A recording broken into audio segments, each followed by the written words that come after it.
प्यारे बच्चों, आज हम कक्षा 7 का साइंस का चैप्टर नंबर 14 करेंगे, विद्युत धारा और इसके प्रभाव।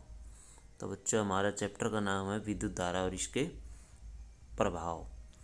तो इस देखिए बच्चों, इसके अभ्यास के प्रश्न हम करेंगे।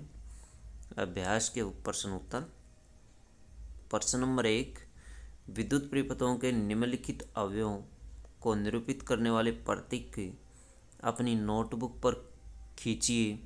संयोजक तार स्विच ऑफ की स्थिति में, विद्युत बल्ब, विद्युत सेल स्विच ऑन की स्थिति में, और बैटरी।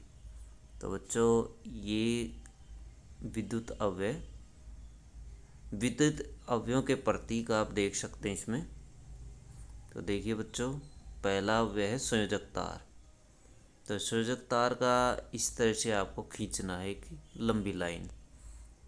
तो ये खींच सकते हैं। स्विच ऑफ की स्थिति में ऐसा चित्र आपको बनाना है। पहले ये, और फिर ये ऊपर उठा हुआ, और यहाँ पर दो बड़े बड़े डॉट, और इस तरह से एक और लाइन।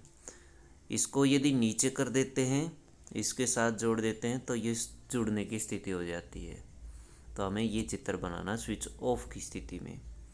विद्युत बल्ब के लिए ये चित्र आपको बनाना है। अगर ये न बने तो बच्चों, इस तरह का चित्र आप बना सकते हैं। ये वाला चित्र भी आप बना सकते हैं इस तरह से।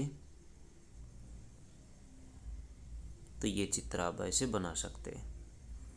विद्युत सेल के लिए आपको ये चित्र बनाना है। विद्युत सेल के लिए ये प्लस का अथवा पॉजिटिव टर्मिनल होता है, ये नेगेटिव टर्मिनल होता है, छोटे वाला। स्विच ऑन की स्थिति में ऐसे बनाएंगे। बैटरी के लिए ये वाला सिंबल बनाएंगे। ये बैटरी के लिए सिंबल है बच्चों। उसके बाद है बच्चों प्रश्न नंबर 2। चित्र 14.1 में दर्शाए गए विद्युत परिपथ को निरूपित करने के लिए परिपथ आरेख खींचिए। तो बच्चों, इसका परिपथ पूरा कीजिए। ये बल्ब तो जल गया है, लेकिन इसके टर्मिनल जो है वो पूरा यहाँ पर तार नहीं जुड़ा हुआ, जिसकी वजह से हम इसको अधूरा परिपथ मानेंगे। इसलिए हम एक तार यहाँ से यहाँ जोड़ देते हैं, ये से जोड़ देते हैं, और परिपथ पूरा हो जाता है। चित्र 14.3 में 4 सेल दिखाए गए हैं। रेखाएं खींचकर निर्दिष्ट कीजिए कि चारों सेलों के टर्मिनलों को तारों द्वारा सूचित करके आप बैटरी कैसे बनाएंगे। 4 सेल दिए गए हैं, हमें इनको जोड़ना है और एक बैटरी तैयार करनी है। बच्चों देख सकते हैं, ये एक दूसरे से जुड़े हुए नहीं हैं, तो हम ऐसे जोड़ देते हैं इनको। क्या करते हैं, पहले का जो पॉजिटिव टर्मिनल है दूसरे के नेगेटिव से जोड़ देते हैं, दूसरे का पॉजिटिव तीसरे के नेगेटिव से, और तीसरे का पॉजिटिव चौथे के नेगेटिव से, और 2 तार हमारे बच जाते हैं। ये इस तरह से हम इसको पूरा कर सकते हैं, बैटरी तैयार कर सकते हैं। चित्र 14.5 में दर्शाए गए परिपथ में बल्ब दीप्त नहीं हो पा रहा है, क्या आप इसका कारण पता लगा सकते हैं? परिपथ में आवश्यक परिवर्तन करके बल्ब को प्रदीप्त कीजिए। तो बल्ब को प्रदीप्त करेंगे। इसमें देखिए क्या खराबी है। देखिए बच्चों, इन सेलों को गलत जोड़ दिया गया, प्लस को प्लस के साथ जोड़ दिया गया है। हम एक सेल को उल्टा कर देते हैं, उलट देते हैं, तो ये ठीक हो जाता है। इसका प्रमुख कारण है कि सेलों का संयोजन उचित नहीं किया गया है। सेलों की बैटरी बनाते समय एक सेल का धन दूसरे सेल के ऋण ध्रुव से जुड़ा होना चाहिए, जबकि उक्त चित्रों में सेलों के धन ध्रुव धन से जोड़े गए हैं। इसका उचित संयोजन निम्न चित्र में दर्शाया गया है। तो देख सकते हैं इस चित्र में, देखिए यहाँ अगर प्लस है तो यहाँ पर माइनस टर्मिनल जोड़ा गया है। तो इस तरह से आप इसको पलट दें और आपका ये चित्र सही हो जाएगा। प्रश्न 5, विद्युत धारा के किन्हीं 2 प्रभावों के नाम लिखिए। विद्युत धारा के 2 प्रभाव।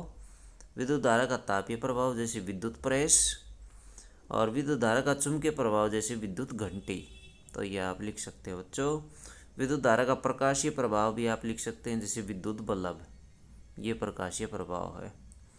प्रश्न नंबर 6, जब किसी तार से धारा प्रवाहित करने के लिए स्विच को ऑन करते हैं तो तार के निकट रखी चुंबकीय सुई अपनी उत्तर दक्षिण स्थिति से विक्षेपित हो जाती है। स्पष्ट कीजिए।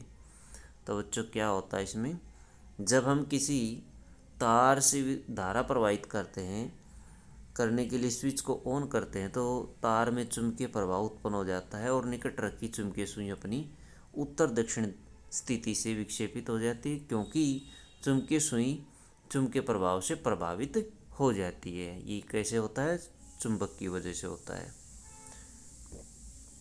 प्रश्न नंबर 7 देखिए, यदि चित्र में दर्शाए गए विद्युत परिपथ में स्विच को ऑफ किया जाए तो क्या चुंबकीय सुई विक्षेपण दर्शाएगी। तो क्या ये विक्षेप दर्शाएगी, ये ऑफ है। अब यदि इसको ऑन कर दें तो क्या होगा, नहीं दर्शाएगी, क्योंकि उक्त परिपथ में विद्युत धारा का कोई भी स्रोत या सेल या बैटरी विद्यमान नहीं है। जैसे हम चित्र में के अनुसार ऐसे कर दें इसको ऑफ, ये ऑफ कर दिया गया है, तो ऐसे करने पर कोई विक्षेपण इसके अंदर नहीं होगा, चुंबकीय सुई के अंदर नहीं होगा। रिक्त स्थानों की पूर्ति कीजिए। तो बच्चों देखिए, विद्युत सेल के प्रतीक में लंबी रेखा उसके खालिस्तान टर्मिनल को निरूपित करती है। किसको, धन टर्मिनल को, किसको, धन टर्मिनल को अथवा धनात्मक टर्मिनल को दिखाती है। दो या दो से अधिक सेलों के संयोजन को बैटरी कहते हैं। क्या कहते हैं बच्चों, बैटरी भर देंगे यहाँ पर, बैटरी कहते हैं। जब किसी विद्युत हीटर के स्विच को ऑन करते हैं तो इसका क्या मतलब है, तो इसका तार जो है तब तो लाल हो जाता है, तार जो है वो गर्म होकर के लाल हो जाता है। तो इसके अनुसार देख सकते हैं बच्चों, इसमें आएगा तार अथवा फिलामेंट, ये तप्त हो जाता है फिलामेंट। क्या आएगा, फिलामेंट भर देंगे आप, किसमें, इसके अंदर फिलामेंट भर देंगे। और चौथा देखिए, विद्युत धारा के तापीय प्रभाव पर आधारित सुरक्षा युक्ति को क्या कहते हैं, फ्यूज कहते हैं। यहाँ फ्यूज आ जाएगा, पहले में धनात्मक, दूसरे में बैटरी, तीसरे में फिलामेंट, चौथे में फ्यूज। तो इस तरह से आप ये भर सकते हैं। निम्नलिखित कथनों पर सत्य असत्य अंकित कीजिए। देखिए बच्चों, सत्य और सत्य बताइए। दो सेलों की बैटरी बनाने के लिए एक सेल के ऋण टर्मिनल को दूसरे सेल के ऋण टर्मिनल से संयोजित करते हैं। ये सत्य है, क्योंकि ऋण को ऋण से नहीं करना चाहिए, ऋण को धन से करना चाहिए, धनात्मक सिरे से करते हैं। जब किसी फ्यूज में से किसी निश्चित सीमा से अधिक विद्युत धारा प्रवाहित होती है तो वह पिघलकर टूट जाता है। ये सत्य है। विद्युत चुंबकीय पदार्थों को आकर्षित नहीं करता है, ये असत्य है बच्चों। विद्युत चुंबक ये चुंबकीय पदार्थों को आकर्षित करता है।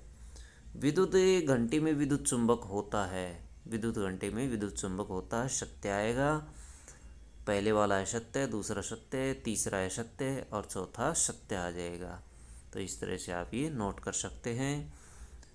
प्रश्न नंबर 10 है, क्या विद्युत चुंबक का उपयोग किसी कचरे के ढेर से प्लास्टिक को पृथक करने के लिए किया जा सकता है, स्पष्ट कीजिए। नहीं, क्योंकि प्लास्टिक चुंबकीय पदार्थ नहीं है और चुंबक केवल चुंबकीय पदार्थों को ही आकर्षित करता है।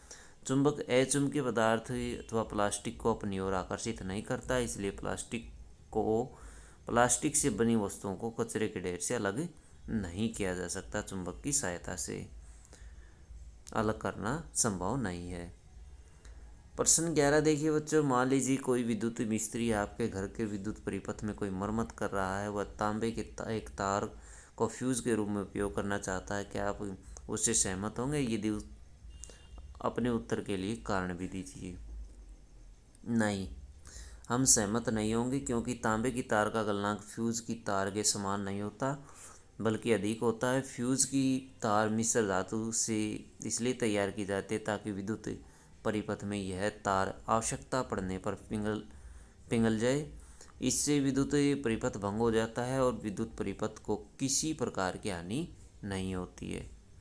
तो इस तरह से हमें केवल मिश्र धातु युक्त फ्यूज का प्रयोग करना चाहिए। जुबेदा ने चित्र में दर्शाए अनुसार एक सेल होल्डर बनाया और इसे एक स्विच और एक बल्ब से जोड़ करके कोई विद्युत परिपथ बनाया। जब उसने स्विच को ऑन की स्थिति में किया तो बल्ब दीप्त नहीं हुआ। परिपथ में संभावित दोष को पहचानने में जुबेदा की सहायता कीजिए। विद्युत परिपथ में संभावित दोष क्या हो सकते हैं? देखिए, निम्नलिखित दोष हो सकते हैं। सेलों का संयोजन उचित प्रकार से नहीं किया हो, अर्थात एक सेल का धन दूसरे सेल के धन से जुड़ा हो सकता है। स्विच भली भांति बंद न हो, ऐसा भी हो सकता है। विद्युत बल्ब फ्यूज भी हो सकता है। यदि जुबेदा उपरोक्त कमियों को अच्छी प्रकार से चेक कर लेगी तब वह निश्चित रूप से बल्ब को दीप्त कर सकेगी अथवा बल्ब आसानी से दीप्त हो जाएगा। चित्र 14.9 में दर्शाए गए विद्युत परिपथ में जब स्विच ऑन की स्थिति में है तो क्या कोई बल्ब दीप्त होगा, और जब इस स्विच को ऑन की स्थिति में लाते हैं तो बल्बों ए बी सी के दीप्त होने का क्रम क्या होगा?